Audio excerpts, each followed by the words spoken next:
नमस्कार। जय श्री राम। राधे राधे। मेरे प्यारे दोस्तों, बदलो खुद को, क्योंकि अब वक्त आ चुका है खुद को बदलने का। खुद को इतना बदल डालो कि दुनिया देखकर हैरान हो जाए कि क्या यह वही इंसान है। जो हो चुका उसकी परवाह करना बंद करो, कुछ नया सोचो, नया करो और आगे बढ़ो। जो हो चुका अगर उसी में उलझे रहोगे तो आपका आज खराब हो जाएगा। आज खराब होने का मतलब पूरा जीवन खराब। मेरी इस बात को आप हल्के में ना ले। आप इतने समझदार हैं कि आप मेरी इस बात को अच्छे से समझ सकते हैं। अगर आप वाकई घटने वाली घटनाओं को दिन रात अपने दिल और दिमाग में दोहराते रहेंगे तो आगे कुछ नया करने का निर्णय नहीं ले पाएंगे। जानते हैं ऐसा क्यों होता है? ऐसा इसलिए होता है कि जब आपका दिमाग बुरी घटनाओं के विचारों से भरा होता है तो यह अच्छे और प्रेरक विचार पैदा नहीं कर पाता है और आप लाख कोशिश के बाद भी अपने हर काम में असफल हो जाते हैं। इसलिए मेरी मानिए, जो हो चुका उसे भूलकर एक नई शुरुआत करें। मान लीजिए एक कमरे में किताबों का एक विशाल ढेर लगा दिया जाए और आपको एक विशेष किताब का नाम बताया जाए और उस किताब को उस कमरे में लगे विशाल ढेर में से ढूंढ कर लाने को कहा जाए तो आपको कितना समय लगेगा? मुझे लगता है आपको बहुत समय लग जाएगा, है ना?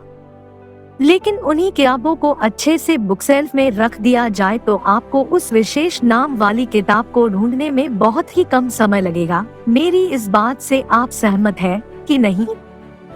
मुझे लगता है आप सहमत हैं।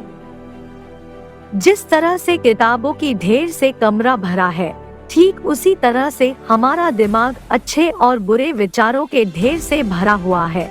जब हम निराश और दुखी होते हैं तो सही विचार और सही फैसले को सामने लाने में हमारा दिमाग असफल हो जाता है और हमें उस निराशा और दुख से बाहर आने में बहुत समय लग जाता है और इस तरह समय की बर्बादी से हम हमेशा पीछे ही रह जाते हैं। अगर आप अपने विचारों के ढेर को अच्छे से बुक शेल्फ की तरह दिमाग में रखें तो किसी भी परेशानी में हमारा दिमाग सही विचार और फैसले सही समय पर हमारे सामने लाकर रख देगा। ऐसा करने का सिर्फ एक तरीका है, बस आप हर सुबह मेडिटेशन करना शुरू करो, क्योंकि मेडिटेशन में वह पावर है जो आपको अंदर से कुछ कर गुजरने की ताकत देता है, आपके दिमाग में चलने वाले उथल पुथल को शांत करता है और सही रास्ता दिखाता है और सही निर्णय लेने की क्षमता पैदा करता है। आपको जागना होगा और इस भ्रम को मिटाना होगा कि तुम कमजोर हो, तुम कभी न मरने वाला आत्मा हो, तत्व तुम्हारा सेवक है। तुम तत्व के सेवक नहीं हो। यदि आपकी परिस्थितियों पर अच्छी पकड़ है तो आप याद रखिएगा, जहर उगलने वाला भी आपका कुछ नहीं बिगाड़ सकता। जिस संयम के द्वारा इच्छा शक्ति का प्रवाह और विकास वश में लाया जाता है और वह फलदायक होता है, वह शिक्षा कहलाती है। आशा करती हूँ कि आप ऊपर बताए गई मोटिवेशनल स्पीच से सहमत हैं और आप अपने जीवन को इन विचारों से सिंचेंगे और आगे बढ़ेंगे। वीडियो में दी गई जानकारी पसंद आई हो तो वीडियो को लाइक करके आगे शेयर करें और बने रहे मोबाइल एक्सपर्ट लाइव चैनल के साथ। फिर मिलेंगे एक नई वीडियो में।